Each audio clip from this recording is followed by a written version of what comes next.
Hi guys, and welcome back to part 2 of Driving with Dad Rail. I'm Richard Evans and we're going to jump straight in where we left off at Kings Norton and head down to Birmingham New Street. If you've got absolutely no idea what I'm going on about, then check out the link in the description for part 1 of this video. So here we are at Kings Norton, heading down to Birmingham New Street, calling all stations. Next station will be Bournville, followed by Selly Oak, University, Five Ways and Birmingham New Street.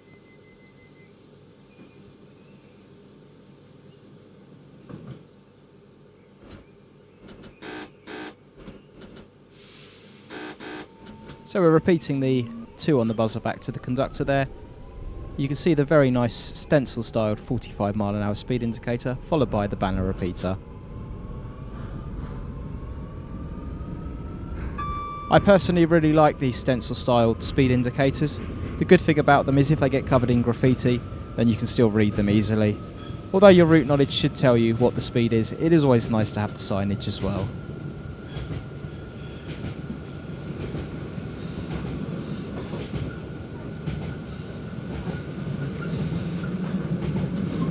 So I want to say an absolutely massive thank you to everyone who watched and commented on my previous video, on part 1 of this video. It was much better received than what I was expecting. Lots of really positive comments and a few really good questions as well, some of which I'm going to try and answer on our way down to Birmingham today. The speed limit's now gone up to 60 miles an hour as we pass a very static Virgin Voyager.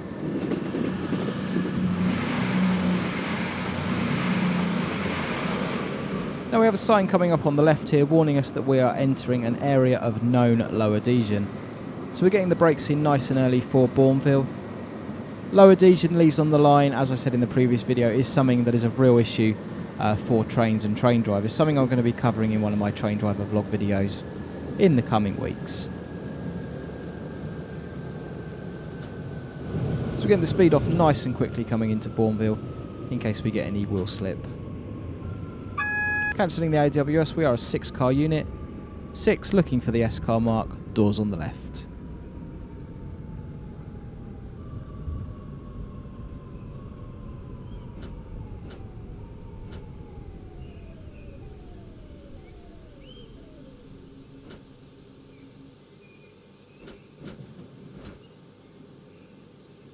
So I probably should have said in the previous video, I've attracted sort of some new followers to the channel, so if you are new to the channel then very welcome to Dad Rail. I am a UK based train driver based in the south of England, and I'm always more than happy to answer any questions you may have on train driving.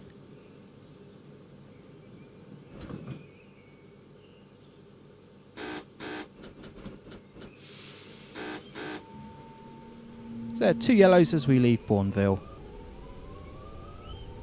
Signal there, just stepping up to green. So one of the things I noted on the previous video, I said I wasn't sure whether this route was still driver only operated or was operated with a conductor. Thanks to a comment from Mark GR1 Naya, who, if not already, will be signing this route very soon as a conductor. I can confirm this route is still operated in the best possible way with a driver and a conductor. I do have some very strong opinions on DOO, driver-only operation. A few people have asked me before, but it's not something I'm going to go into on this channel. It's very political, not something I feel comfortable speaking out about as a train driver. I have to be very careful what I say. Obviously, I'm subject to social media policies and things like that, and if I say the wrong thing, it could get me into quite a lot of trouble with my employer. So it's something I'm not really going to talk about too much. So we go 2 yellows, getting the brakes in nice and early once again for Selly Oak. Still in the area of known low adhesion. Now areas of known low adhesions will sometimes be signposted with a sign we saw earlier. Sometimes it's a yellow triangle with a picture of a leaf in it. However, areas of known low adhesion will always be listed in a document known as the sectional appendix.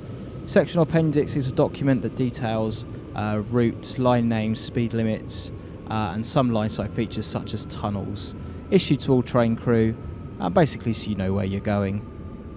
Interestingly enough, it doesn't show you signals and things like that. You're better off looking in a route learning book for that sort of information.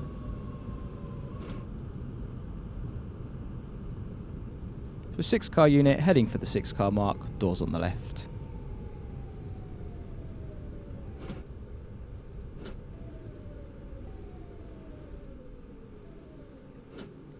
You can see the fantastic two-dimensional graphics of Open BVE there. On that subject, a few people said in the last video I should try Train Sim World or Train Sim 2018 by Dovetail Games. I don't actually own a copy of either of those games, but I have watched lots of videos on them and I have had an opportunity to play on both of those. I must say the graphics are fantastic, the variety of routes, the variety of trains, absolutely brilliant, and the actual systems on the trains that are simulated, the start-up sequences and everything, are so realistic it's uncanny. Someone did actually say to me once that possibly a bit too realistic. There was an incident in, I believe it was in Germany, where someone actually managed to nick a train because they'd been playing Train Simulator. For me, however, the driving experience of Open BVE that I'm playing here is in some ways just so much more realistic than Train Sim World and Train Sim 2018. Train Sim World and Train Sim 2018 obviously appeal to a very large audience. They're sort of very, very user-friendly. Open BVE for me is the most realistic driving experience. However, there's lots of demand for me to play Train Sim 2018 and Train Sim World, so who knows what's going to happen in the future. One thing I'm very conscious about is I don't want Dad Rail to turn into a gaming or train simming channel.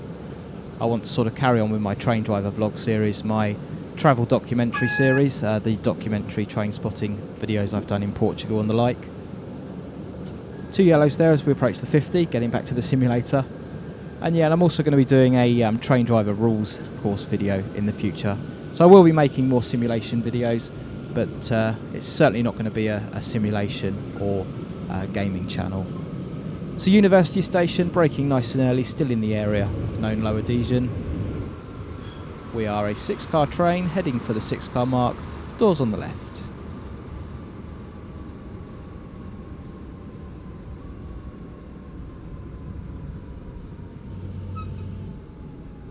You can hear there a little bit of wheel slip.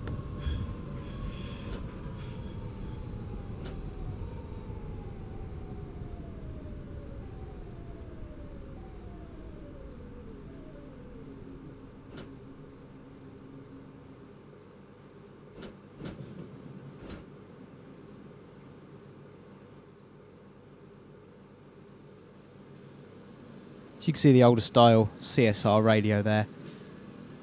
Like I said, this particular train and route for Open BVE is quite old now. Most of the old CSR style radios have been replaced with the newer GSMR radios, which are, I can tell you, much better. So 2 on the buzzer from the conductor. Important thing to remember here, with no starting signal being provided, is that the previous signal was 2 yellows. Had the previous signal been 1 yellow, it would be very easy to pull away in full power, having forgotten about the signal, and then spad the next one. Something known as a soy spad, start on yellow spad, quite a common occurrence. You would, if the previous signal had been 1 yellow, then you would have applied the DRA, the driver reminder appliance. More about that in the future.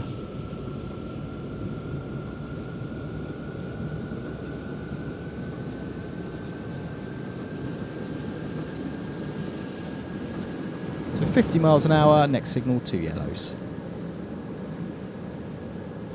I had a great question from Sam Ayers, sorry if I'm not pronouncing that correctly, and he asked whether there's a requirement to sound the horn when starting off. Generally speaking, unless there's a whistle board, there is no requirement to sound the horn when starting off from a station. However, there is a clause in the rulebook that says the driver may sound the horn as he or she deems necessary. So it's down to the discretion of the individual driver, but generally speaking, if you're constantly sounding the horn when you're starting away from stations, you're going to land yourself in a lot of trouble with the neighbours and your managers. So generally speaking, we don't do it. So we have an advanced warning board with an AWS magnet for a 30 mile an hour speed restriction. Not all speed restrictions have advanced warnings or AWS magnets. I believe the speed has to be dropping by more than a third in order to warrant a, I think it's called a Morpheus or Morpheus board, a advanced speed warning board.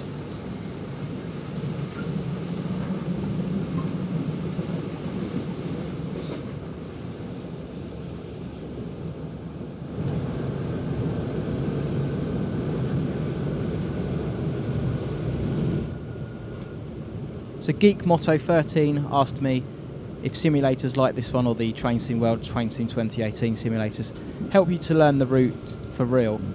And for that question I'd say certainly yes and no. Certain aspects of the route you can learn using the simulator, such as the names and locations of the stations, and you can sort of get a general feel for things, but it in absolutely no way replaces going out riding over the route in a cab or driving it with a driving instructor. Train companies now are taking a lot to something called digital reality modelling. With the recent re-signalling in the Blackfriars and London Bridge area, they use something called digital reality modelling, which is basically a glorified version of Train Simulator. I spoke about that in my Train Driver vlog series. I think it was number 7, Platforms and Posers, so do go and check that one out.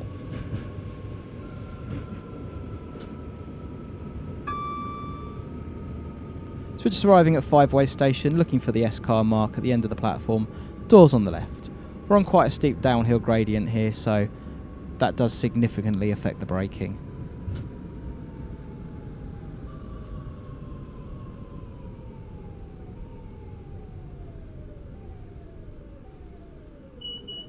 You can see the sign on the left there just before the signal, advising us that it's the end of the known area, the area of known low adhesion. Sometimes it's that sign, or sometimes it's a yellow warning sign with a picture of a leaf with a red line through it.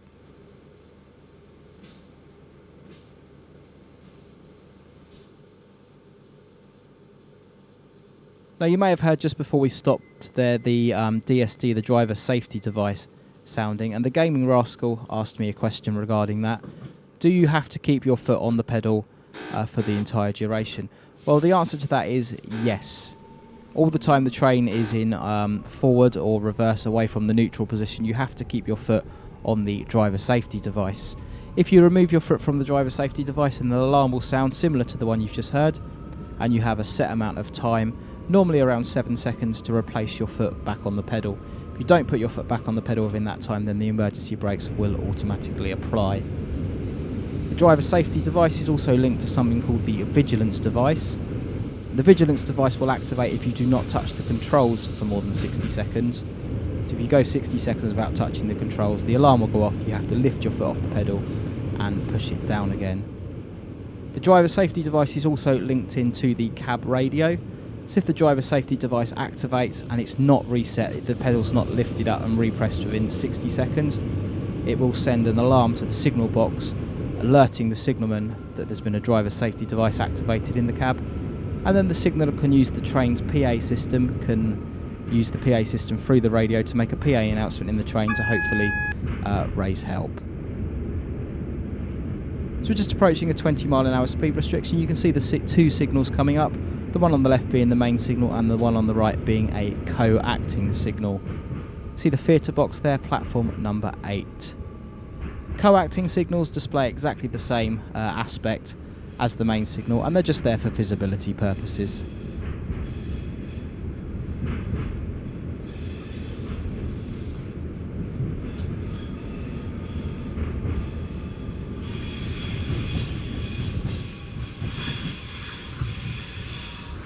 There's a 10-mile-an-hour blanket speed restriction as we approach Birmingham New Street.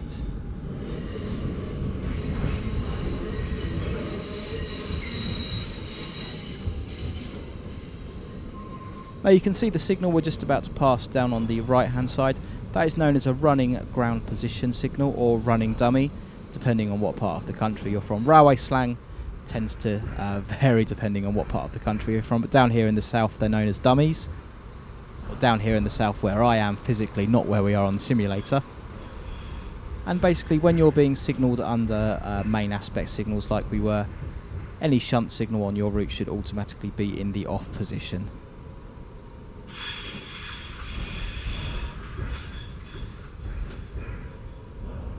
Now you can tell this route's quite old now, looking at the condition of Birmingham New Street and the type of traction that's around.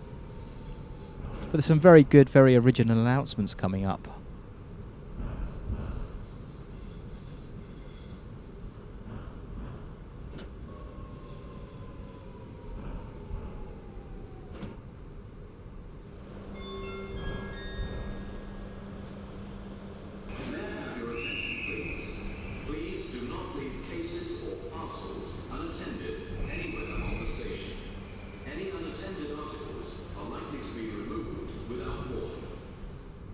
So a little disclaimer for you as we pass the one yellow mid-platform signal there.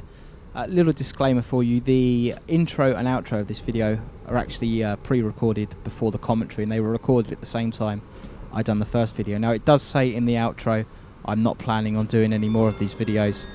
I can tell you I am planning on doing some more of these videos in the future. There's a great fictional route called Network West Midlands on Open BVE, and I'm going to be doing a few videos on there in the future. So we can see the red signal. We're aiming to stop by the yellow coping stone on the right there.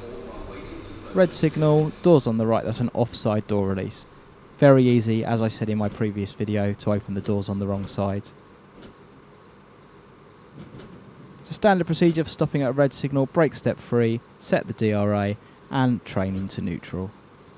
We're going to pretend the train's going back the opposite way now, so we're going to turn on the tail lights and headlights off. So there we go guys, Birmingham New Street and the end of this video. Thank you very much for watching. Thank you very much for all your comments and suggestions as well. They've been absolutely brilliant. I've really enjoyed making this video, and your feedback has made it so much better. I'm not planning on doing any more videos like this in the future. This was sort of like just a one-off, but who knows? We'll see where things go. Don't forget guys, if you have enjoyed this, then please do hit that like button. It really does help me out. And also consider subscribing to Dad Rail. I tell you what, you can click right here down in this corner somewhere, big round thing. You can click there to subscribe, or you can click here, or you can click here to see the videos that those clever people at YouTube think you'll enjoy. Once again, thank you for watching, and remember, create, share and inspire.